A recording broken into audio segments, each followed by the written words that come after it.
It Takes Two is one of the coolest co-op titles I've had the pleasure of playing, and though it's not native for Mac OS, there are quite a few ways to play it on a Mac. After some digging and some testing, I managed to get the game running through 5 different methods that I'll tell you about in the next few minutes. If at any point you find yourself overwhelmed with all the information, there is a link to our site in the description where you will find a very structured article on how to play the game. But before you choose which one you want, you'll have to buy the game. To help you, we'll leave links in the description to where you can purchase it, and we'll also add links to discounts when such are available. Now let's get to the ways to play it. The first method you can use is Boosteroid, the cheapest cloud gaming service that's actually any good. Before we get any further, note that Boosteroid currently supports only the Steam version of It Takes Two. The main draw of cloud gaming is that your machine doesn't matter so long as you can supply it with around 40 megabits of stable internet. And if you've got a faster connection, you can crank up everything to max even in 4K, and you should be more than fine. It Takes Two isn't the most resource-hungry game, but you'll still need decent hardware to run it with high settings while maintaining decent performance. With Boosteroid or any other cloud service,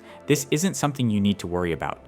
It's all taken care of by the cloud servers, so you can max out the game's settings and still hit 120 FPS as long as you've got an okay internet. For reference, I streamed It Takes Two at 4K and ultra settings over a 60 megabit per second wired connection, and there was barely any stutter. Admittedly, not everyone likes cloud gaming, but I still think it's worth a try. All you have to do to start gaming is follow the link in the description, register for the service, and buy a subscription. Then just search for the game and click play. It's all pretty easy, but we have a how-to tutorial if you need it, and an overview of the service if you want something more in-depth to make up your mind.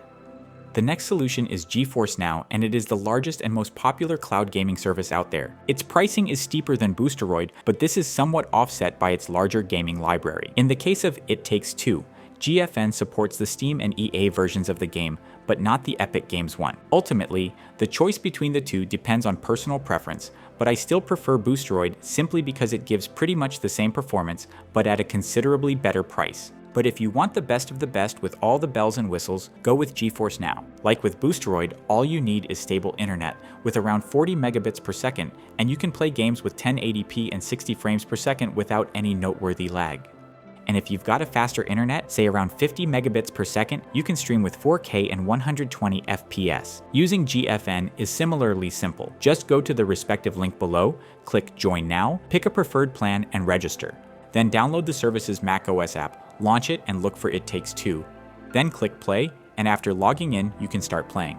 The next solution we want to give you is XCloud, Microsoft's proprietary cloud gaming service. To play It Takes Two with it, you'll need a game controller connected to your Mac. No keyboard and mouse support here. Personally, I prefer Boosteroid or GeForce Now over XCloud, simply because there's no 4K option here, and also because I am not used to playing with a controller. But if this isn't a deal breaker for you, then XCloud is at least worth a try.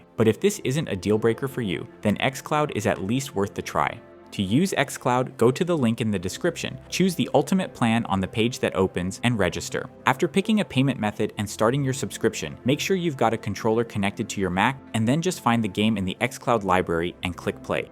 Crossover is the go-to method in 2025 if you want to use your Mac's hardware. It will give you the ability to play anywhere you want without internet limitations, and scales better with newer Macs, but you're not going to get anywhere near the graphical fidelity or performance you'll have with cloud solutions. The main limitation of Crossover is that with most games, some performance will be lost due to the use of translation layers. The good news in the case of It Takes Two is that it actually doesn't lose too much performance. And since the game itself isn't very heavy, you can reliably run it on something like an M1 Pro or possibly even an M1 Air as long as you adjust your settings accordingly. I tested the game on an M3 Max MacBook Pro and it ran flawlessly, so Crossover is definitely a valid option, especially for higher-end systems. Also, with this method, you can use mods for single-player games, and there's a 14-day free trial. If you choose to use Crossover, I recommend getting the Steam version of It Takes Two, because the Steam launcher works generally better here than the Epic Games one. Also, the recommended bottle settings are D3D Metal and M-Sync. To use Crossover, click the link in the description, enter your email, and download the app. Then, after you install Crossover, you must click the Try Now option for the 14-day trial.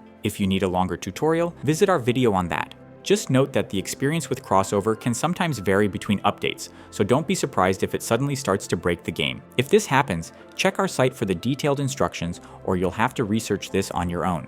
Sikarugir is currently the most popular replacement for Whisky since the latter got discontinued by its developer. Think of it as a DIY version of Crossover. It's free, but it's not as reliable or user-friendly. I personally prefer Crossover, but if you are on a tight budget, you can give Kegworks a go. As for the setup, you first need to install Homebrew, then Sikarugir itself, then Steam, and then the actual game. The process takes a bit more time compared to the other methods here, and so is beyond the scope of this video. For detailed guidance on how to set up Sikarugir, just click the respective video in the description and it will show you exactly what to do.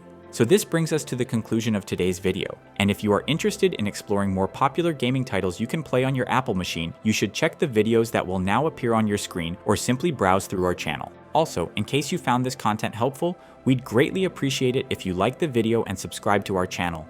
Take care and see you in the next one.